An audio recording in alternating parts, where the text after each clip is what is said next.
Assalamualaikum warahmatullahi wabarakatuh. Apa kabar anak-anakku sekalian? Semoga kalian semua dalam keadaan sehat. Oke, hari ini Ibu akan menjelaskan tentang materi pada bab 2. Kita masih seputaran bab 2 ya, yaitu permasalahan sosial dalam arus globalisasi. Di sini kita akan mempelajari kegiatan pembelajaran 3, permasalahan sosial dan tantangan akibat globalisasi. Oke, anak-anakku sekalian, salam sosiologi, sehat, bahagia, dan sukses selalu untuk kita semua.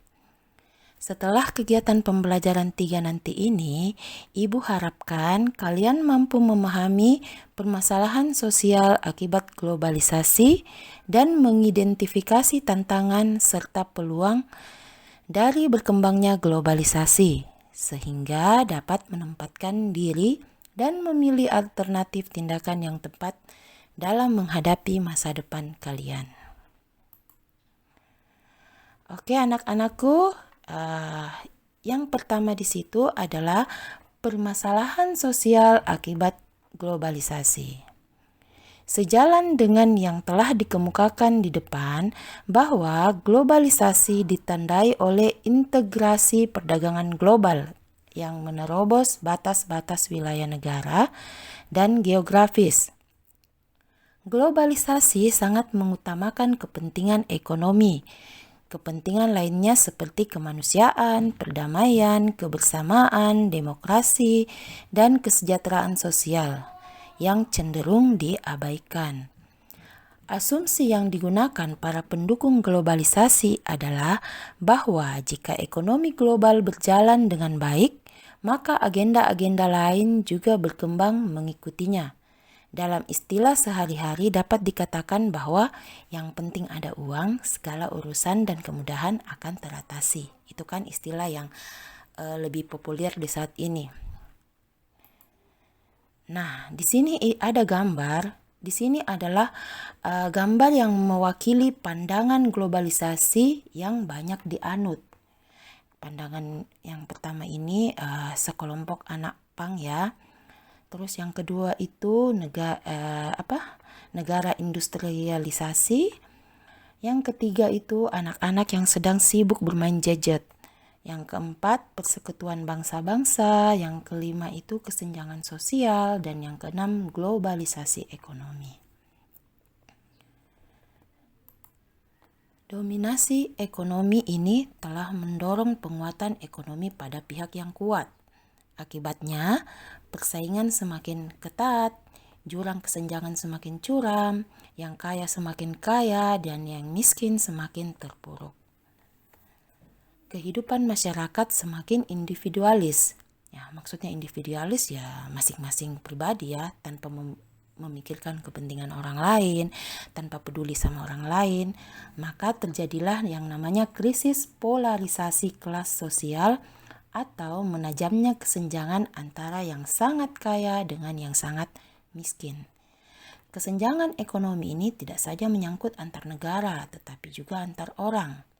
Kemiskinan, kelaparan, dan penyakit menular semakin menyebar. Demikian juga kedudukan kaum perempuan, kelompok perempuan menempati mayoritas masyarakat yang paling miskin. Ya, di sini karena masih banyak yang beranggapan bahwa perempuan itu adalah makhluk yang lemah. Nah, upaya mengatasi kemiskinan dan mewujudkan kesejahteraan semakin sulit. Lebih parah lagi bahwa pengentasan kemiskinan cenderung dilakukan secara charity atau berupa bantuan sosial. Nah, setelah ada bantuan sosial, berakibat masyarakat akan semakin malas bekerja, pengangguran semakin meningkat, tidak mampu melakukan kompetensi, ketergantungan pada pihak lain semakin meningkat, sehingga kemandirian dan kesejahteraan sulit diwujudkan. Karena manusia sekarang berpikir ada aja bantuan, kalau kita miskin ada namanya bansos, sekarang lagi heboh-heboh bansos ya. Jadi dengan adanya itu pola pikirnya akan semakin sempit untuk berkembang, melakukan kegiatan. Nah, apabila kita simpulkan berbagai permasalahan sosial yang muncul akibat globalisasi adalah yang pertama, pembangunan cenderung bersifat ekonomi, mengabaikan kepentingan-kepentingan bidang lain. Dan sebagaimana telah dijelaskan di atas bahwa globalisasi merupakan perpanjangan dari kapitalisme global. Maka globalisasi menimbulkan dua krisis sekaligus, yaitu yang pertama polarisasi kelas sosial antara yang sangat kaya dengan yang sangat miskin, dan kedua yaitu krisis lingkungan. Bagian berikutnya, rusaknya tatanan sosial lokal dan nasional, lingkungan alam, bahasa dan budaya lokal dan nasional, kearifan lokal, dan nilai-nilai luhur bangsa. Dan terakhir, dominasi ekonomi oleh para pemilik modal sehingga menimbulkan ketimpangan sosial, karena yang mendominasi perekonomian adalah orang-orang yang memiliki kedudukan dan memiliki kekuasaan. Yang kedua, tantangan akibat globalisasi di tingkat lokal dan nasional. Tantangan nyata pada era globalisasi berhubungan dengan semakin kompleksnya berbagai bidang kehidupan karena telah berkembang dengan cepatnya teknologi informasi, komunikasi, dan transportasi, kemudian kerjasama ekonomi internasional. Kondisi tersebut membawa pengaruh terhadap berbagai nilai dan wawasan dan cara hidup masyarakat di hampir semua negara di dunia. Nah, ini adalah tantangan akibat globalisasi di tingkat lokal dan nasional. Tantangan globalisasi yang sangat mendasar dan harus dihadapi oleh masyarakat lokal dan nasional antara lain yang pertama, sikap individualisme.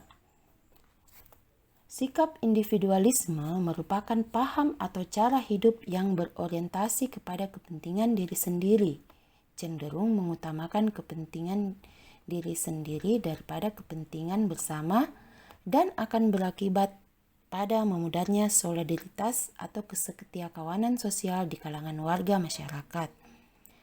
Yang kedua, memudarnya apresiasi para generasi muda terhadap budaya bangsa, para tokoh pendiri bangsa, para pemimpin bangsa. Yang ketiga, pandangan kritis terhadap ideologi negaranya, yaitu banyaknya masyarakat yang sudah acuh tak acuh terhadap ideologi atau falsafah negaranya. Mereka sudah tidak tertarik lagi untuk membahasnya, bahkan lebih cenderung bersifat kritis dalam operasionalnya dengan cara membanding-bandingkan ideologi lain yang dianggap lebih baik. Yang selanjutnya, diversifikasi masyarakat.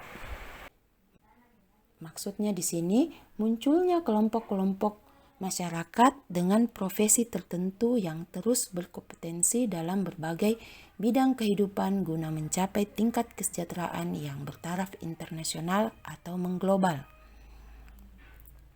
Selanjutnya, keterbukaan yang lebih tinggi, yaitu tuntutan masyarakat terhadap penyelenggaraan pemerintahan yang lebih mengedepankan pendekatan dialogis, demokratisasi, supremasi hukum, transparansi, akuntabilitas, efektivitas, dan efisiensi. Dan yang terakhir, tuntutan akan kemampuan bersaing dalam kehidupan globalisasi. Nah, itu ya tantangan globalisasi yang mendasar yang harus dihadapi masyarakat. Nah, oke, demikian dulu materi kita pada pembelajaran 3. Ibu harapkan kalian bisa memahami bahwa globalisasi merupakan proses perubahan yang tidak dapat dihindarkan. Jadi, globalisasi itu tidak dapat dihindari, tapi bagaimana kita menyikapi dan menghadapinya. Bukan berarti kita lemah karena tantangan itu, kita harus siap dan pandai menghadapi masa di era globalisasi tersebut. Oke, anak-anakku sekalian, sekian dulu penjelasan dari Ibu. Semoga bermanfaat dan dapat dimengerti. Terakhir dari Ibu, belajar yang rajin. Kalian sudah kelas 3, sebentar lagi akan meninggalkan sekolah. Jadi tantangan di kehidupan selanjutnya buat kalian itu lebih menantang, yaitu di dunia perkuliahan. Oke anak-anakku, Assalamualaikum warahmatullahi wabarakatuh.